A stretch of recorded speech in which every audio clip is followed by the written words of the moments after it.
The rain had been falling steadily for 3 hours, turning the busy downtown streets into rivers of reflected neon light.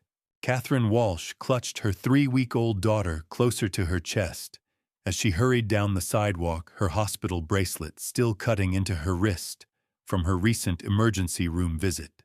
At 26, she had imagined motherhood would be different, filled with support and celebration, not this overwhelming loneliness that seemed to follow her everywhere. Little Grace had been crying for most of the night, and Catherine's fever had spiked to dangerous levels. The emergency room doctor had given her antibiotics for what appeared to be a postpartum infection, but had discharged her with instructions to rest and follow up with her physician. Rest seemed like a luxury she couldn't afford when you had no family nearby, and the baby's father had disappeared the moment he learned about the pregnancy.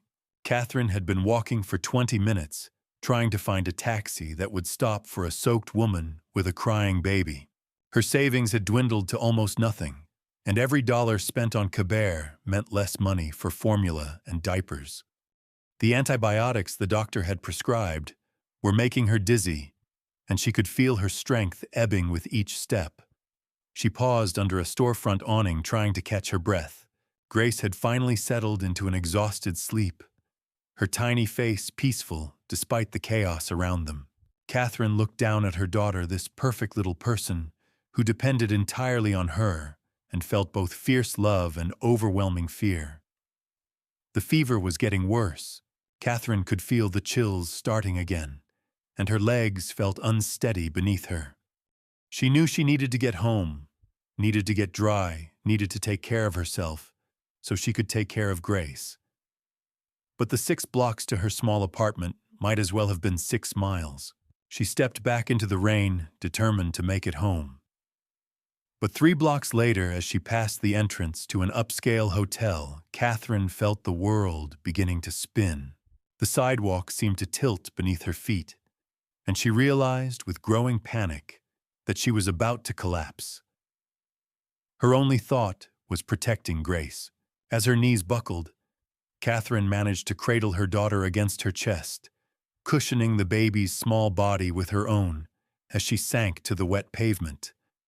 Grace stirred and began to cry, but Catherine barely heard her me. The fever and exhaustion had finally claimed her, and consciousness slipped away like water through her fingers. People hurried past their umbrellas, creating a canopy of indifference above the collapsed young mother. In a city of millions, it seemed that everyone had somewhere urgent to be someone more important to see. Catherine and Grace might have remained there vulnerable and alone, if not for one man who understood that sometimes being late for a meeting is exactly what the world needs. Michael Anderson was 48 years old with silver at his temples and the kind of steady presence that came from years of building something meaningful from nothing. His software company had made him wealthy, but more importantly, it had taught him that success meant nothing if you didn't use it to lift others up. He was walking toward his car after a business dinner when he saw her. A young woman in a soaked white dress sitting on the sidewalk holding what appeared to be a baby. At first, Michael thought she might be homeless, seeking shelter under the hotel's awning. But as he got closer, he could see that something was wrong. The woman wasn't moving, and the baby in her arms was crying with a desperate sound that spoke of genuine distress. "Miss," Michael called out, quickening his pace. When she didn't respond, he knelt beside her, gently touching her shoulder. "Miss, are you all right?" Catherine's eyes fluttered open, unfocused and glassy with fever. "My baby," she whispered, her voice barely audible over the rain. "Please, my baby." Michael could see immediately that this was a medical emergency. The young woman was burning with fever, clearly in no condition to care for herself, let alone an infant. Without hesitation, he scooped Catherine into his arms, careful not to disturb the baby she held so protectively. "It's going to be okay," he said softly, his voice carrying the kind of calm authority that comes from someone accustomed to solving problems. "I'm going to help you both." Michael carried Catherine the short distance to his car.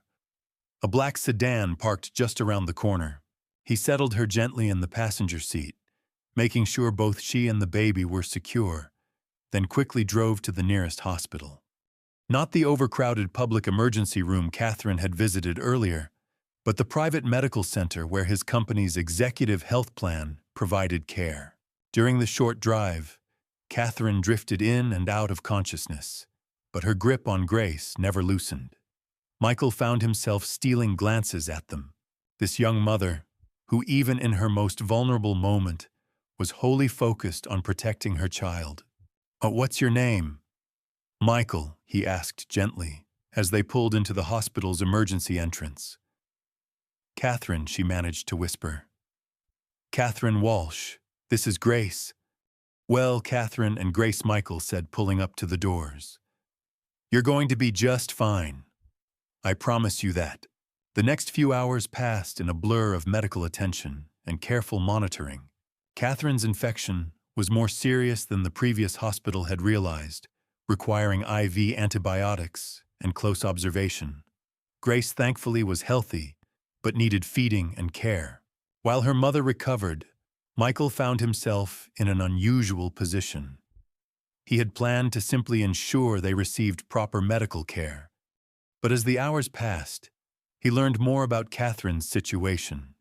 She was alone in the city, working as a freelance graphic designer, trying to make ends meet while caring for a newborn. The baby's father had abandoned them both, and Catherine had no family nearby to help. When Catherine woke the next morning, feeling significantly better after a night of proper medical care, she found Michael sitting in the chair beside her hospital bed, gently rocking Grace in his arms. The sight of this distinguished stranger caring for her daughter with such tenderness brought tears to her eyes. "You stayed," she said softly. Michael looked up with a gentle smile. "Someone needed to watch over Grace while you recovered.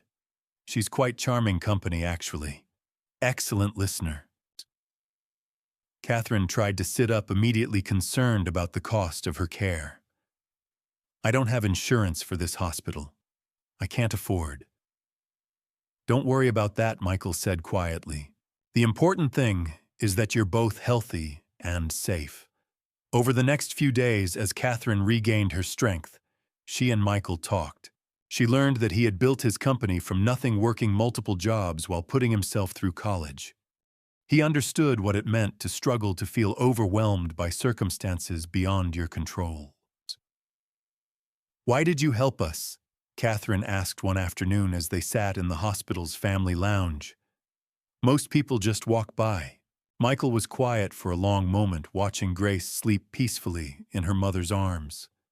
"My wife and I, we tried for years to have children. It wasn't meant to be. But I've always believed that sometimes we're put in specific places at specific times, for reasons we might not understand immediately." He paused, his eyes kind but distant with memory. "Margaret passed away 2 years ago. Cancer. Before she died, she made me promise that I wouldn't let grief make me smaller, that I'd find ways to help families like the one we never got to be." Catherine felt her heartache for this man who had shown such kindness to strangers. "I'm so sorry for your loss. Thank you. But meeting you in Grace, it's reminded me that there are different ways to be part of a family. Different ways to make a difference in a child's life." When Catherine was discharged, Michael didn't simply say goodbye. He had spoken with a hospital social worker and learned about resources available for single mothers. He helped Catherine apply for assistance programs, connected her with other young mothers in similar situations, and quietly ensured that she had what she needed to get back on her feet. But perhaps most importantly, he remained a presence in their lives. Not intrusively, but as a sort of surrogate grandfather to Grace and a mentor to Catherine. He helped her build her graphic design business, connecting her with clients and teaching her about managing finances and planning for the future. Years later, when Grace took her first steps, Michael was there to see it. When she spoke her first word, which happened to be Mike, he cried tears of joy. He became the family they had never had. and they became the family he thought he'd lost the chance to love. Catherine often thought back to that rainy night when she collapsed on the sidewalk, remembering how dozens of people had walked past without stopping. But one person had seen her, not as an inconvenience or a problem to avoid, but as a human being in need of help. "You know," she told Michael one evening as they watched Grace play in his garden, now a confident 5-year-old with her mother's determination and her honorary grandfather's kind heart. "I used to think that night was the worst moment of my life, but now I realize it was when everything good began." Michael smiled, watching Grace chase butterflies among the flowers. "Sometimes our greatest blessings come disguised as our darkest hours. The key is recognizing the angels when they appear." And sometimes Catherine thought angels wear business suits and carry umbrellas, and they show up exactly when you need them most, ready to lift you up when you can no longer stand on your phone.